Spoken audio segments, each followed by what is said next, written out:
And now, it is my distinct honor and my privilege to introduce the first woman to be elected as Vice President of the United States, Kamala Harris.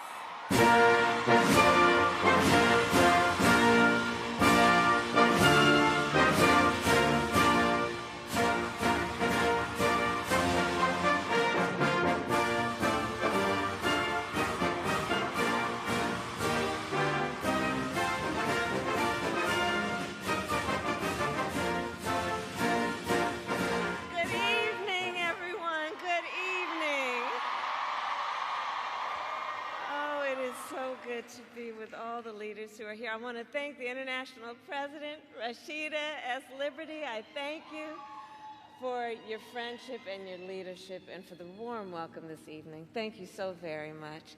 And to the International Board of Directors, to the Council of Presidents of the National Pan-Hellenic Council, and to Congresswoman Robin Kelly, it is my great honor to be with everyone this evening. And please have a seat. I thought everyone was standing. If you have a seat, please have a seat. Thank you all. And to all the members of Sigma Gamma Rho Sorority Incorporated.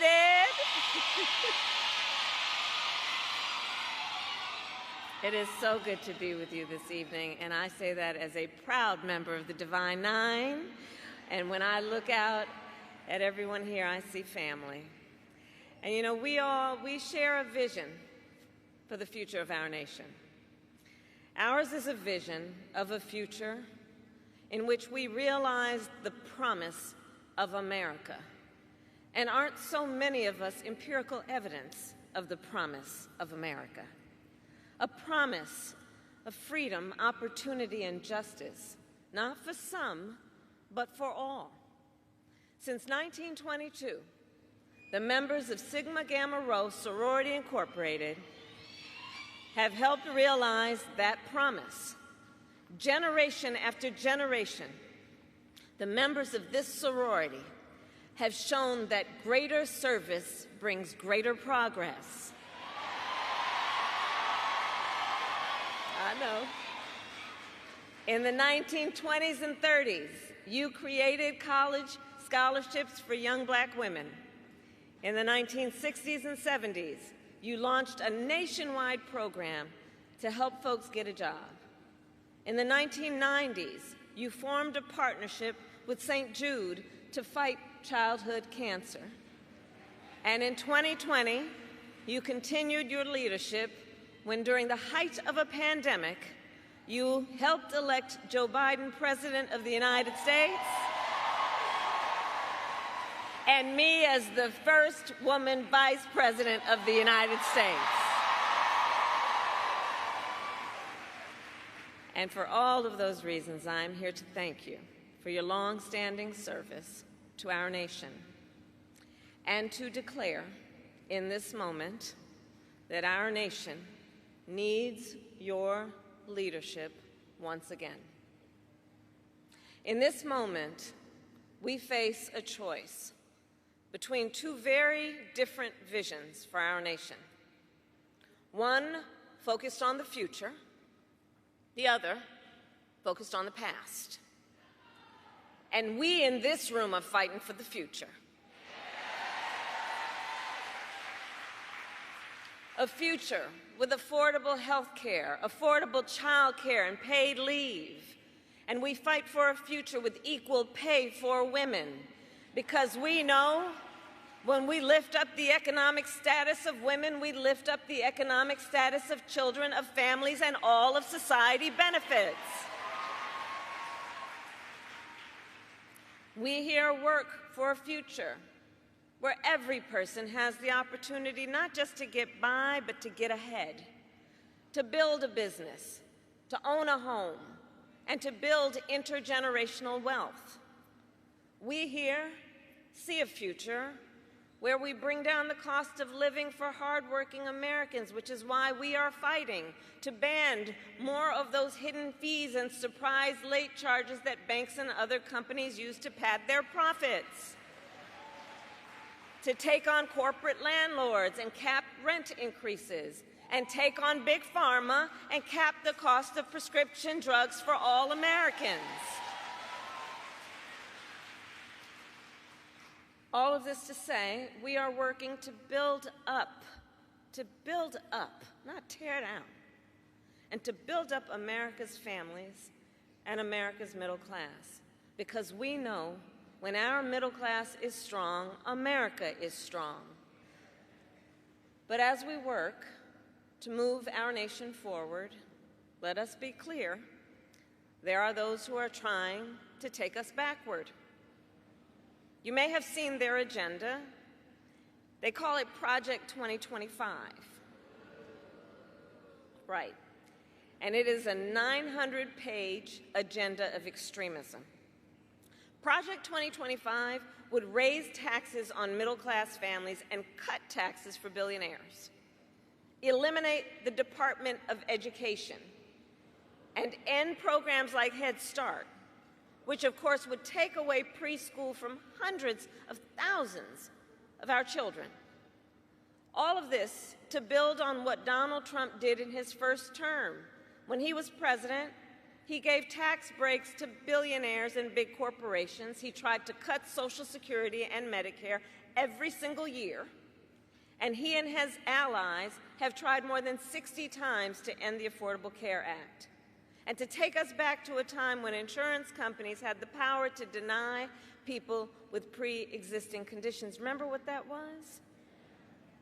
Denying children with asthma, breast cancer survivors, grandparents with diabetes. And you know, America has tried these failed policies before, and we are not going back. We are not going back. We all here remember what those 4 years were like. And today, we were given yet another reminder. This afternoon,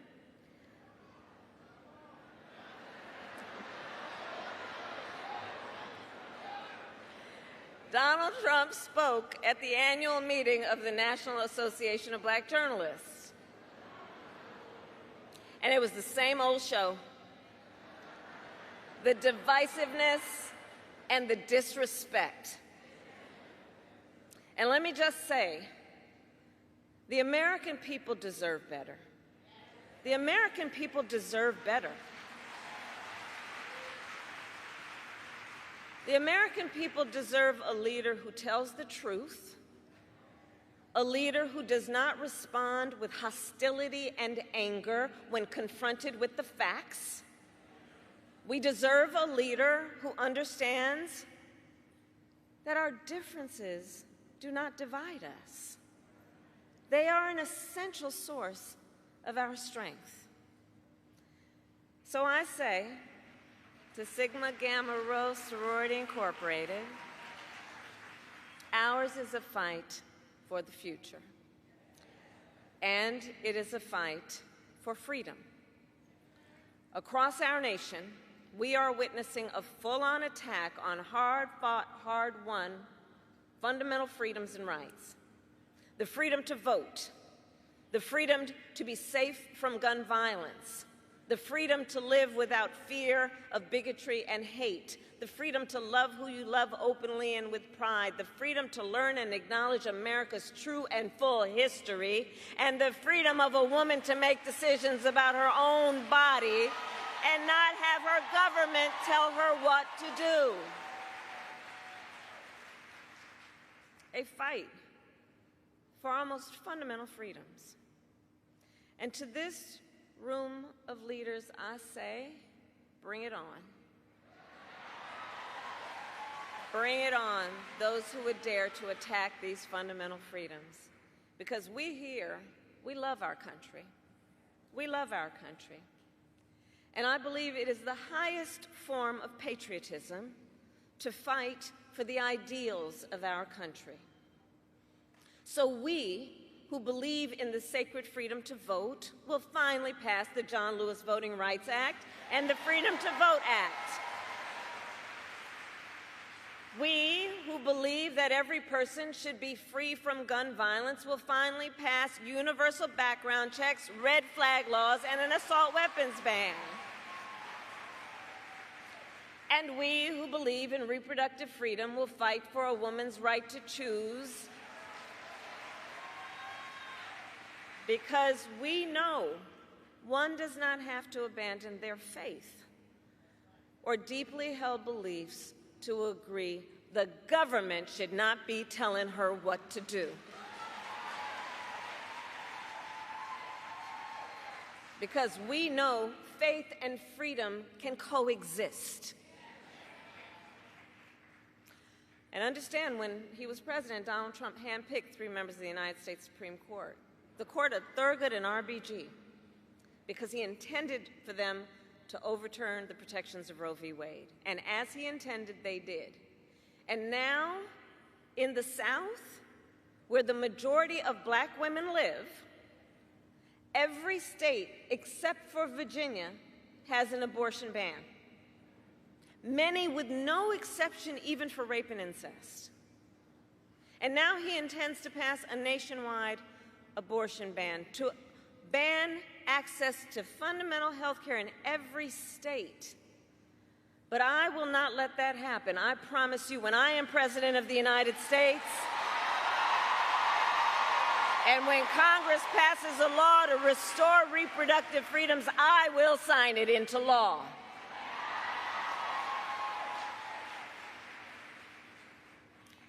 So in this, you're welcome. So in this moment, our fundamental freedoms are on the ballot, and so is our democracy. This month, and it really bears, just with all that's been happening, to for a moment pause and think about it. This month, the Supreme Court basically just told the former president, who has been convicted of fraud, that going forward, he will be immune for activity we know he is prepared to engage in if he gets back into the White House. Recall, Donald Trump has openly vowed, if reelected, to be a dictator on day one, that he will weaponize the Department of Justice against his political enemies, that he will round up peaceful protesters and throw them out of our country, and even, quote, terminate the United States Constitution. So in conclusion, I say to the incredible members of Sigma Gamma Rho Sorority Incorporated, there is so much at stake in this moment. Election day is in 97 days.